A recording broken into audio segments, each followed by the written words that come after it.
Perkenalkan, nama saya Nur Salsabila dengan NPM 62.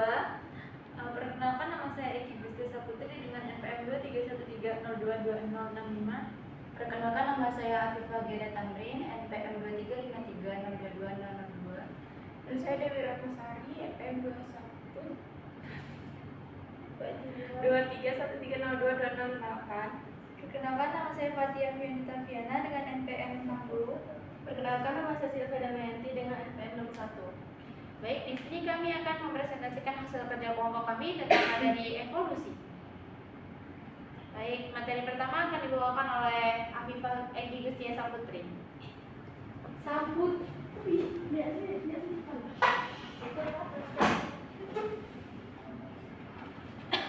Jadi yang pertama, evolusi itu adalah proses perubahan bertahap dari waktu ke waktu dalam warisan genetik satu populasi makhluk hidup yang dapat menghasilkan perubahan dalam ciri-ciri fisik, perilaku, struktur, dan biologis mereka. Yang pertama itu ada teori perubahan evolusi menurut Lamarck, Darwin, vs. Weismann. Menurut Lamarck, nenek moyang jerapah sebenarnya berleher pendek. Jerapah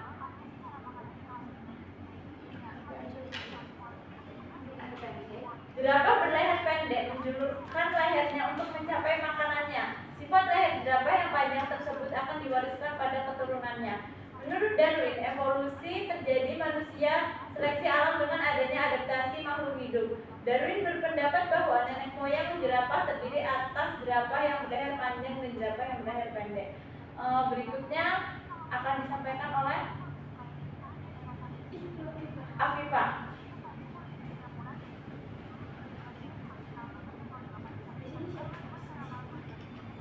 Oke, perubahan teori evolusi Lamarck, Darwin, Weismann. Yang kedua adalah Darwin dengan Weismann.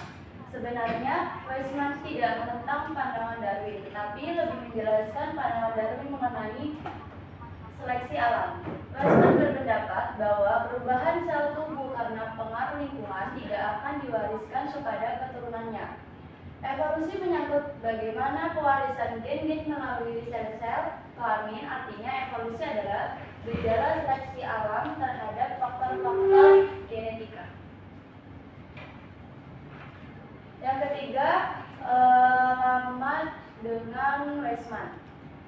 Lamarck berpendapat bahwa makhluk hidup beradaptasi terhadap lingkungannya melalui perubahan pada organ tubuhnya. Kemudian, sifat atau fungsi organ tersebut diwariskan kepada keturunannya.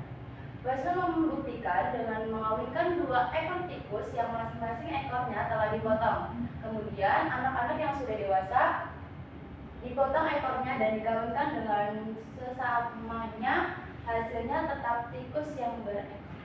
Oke, materi selanjutnya akan disampaikan oleh Fatia.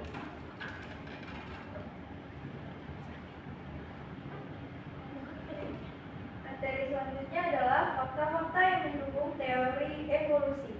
Yang pertama, variasi dari individu-individu dalam satu keturunan.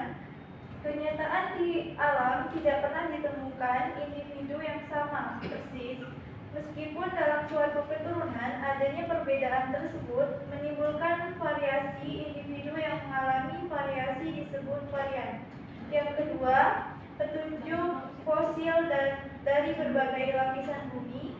Adanya perubahan bentuk fosil dari lapisan bumi yang tua ke lapisan bumi yang muda merupakan petunjuk mengenai adanya evolusi. Ditemukannya fosil kuda secara lengkap pada setiap zaman geologi menunjukkan adanya perubahan secara berangsur-angsur dalam waktu yang lama sesuai dengan perubahan massa. Selanjutnya akan disampaikan oleh Nur Salsabila.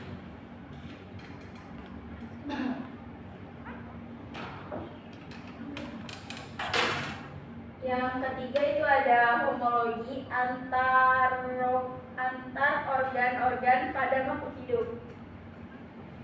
Homologi adalah organ-organ yang mempunyai bentuk asal sama dan kemudian berubah struktur sehingga fungsinya berbeda-beda. Homologi digunakan sebagai petunjuk evolusi dengan membandingkan asal-usul organ-organ makhluk hidup tersebut dari berbagai spesies. Yang keempat ada embriologi, perbandingan dalam perkembangan makhluk hidup. Embriologi adalah ilmu yang mempelajari tentang perkembangan embrio. Perkembangan embrio menunjukkan adanya kesamaan pada fase-fase perkembangannya. Haeckel pada tahun 1834 sampai 1919 mengemukakan teori rekapitulasi yang menyatakan bahwa suatu organisme atau individu dalam perkembangannya atau disebut dengan ontogeni cenderung untuk merekapitulasi tahap-tahap perkembangan yang telah dilalui nenek moyangnya filogeni. Materi selanjutnya akan dibacakan oleh Sylvia Damayanti. Oke, selanjutnya ada pengaruh penyebaran geografis makhluk hidup. Setelah mengumpulkan data yang akurat, kita juga perlu mengetahui manfaat dari penelitian sejarah ini. Pembelajaran sejarah bertujuan untuk menambah wawasan tentang apa yang telah terjadi di masa lalu, agar kita dapat belajar dari kegagalan maupun kesuksesan di masa lalu, membuat prediksi masa sekarang dan masa yang akan datang, maka jangan pernah melupakan sejarah. Oke, selanjutnya ada faktor-faktor dalam evolusi. Yang pertama ada seleksi alam. Alam mengadakan seleksi terhadap makhluk hidup yang ada di dalamnya. Hanya makhluk hidup yang dapat beradaptasi yang mampu bertahan hidup dan berkembang biak, sedangkan yang tidak mampu beradaptasi akan punah dan gagal melangsungkan kehidupannya. Materi selanjutnya akan disampaikan oleh Dewi.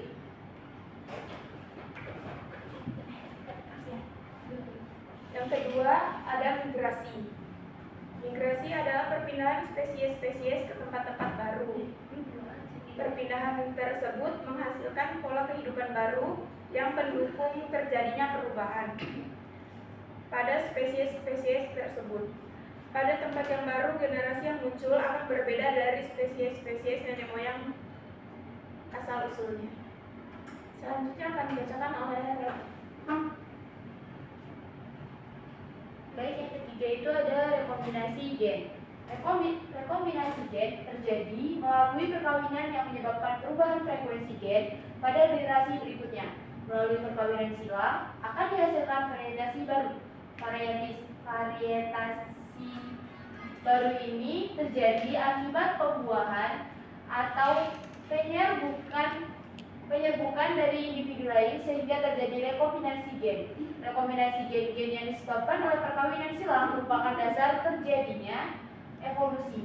Karena melalui rekombinasi memungkinkan adanya variasi baru.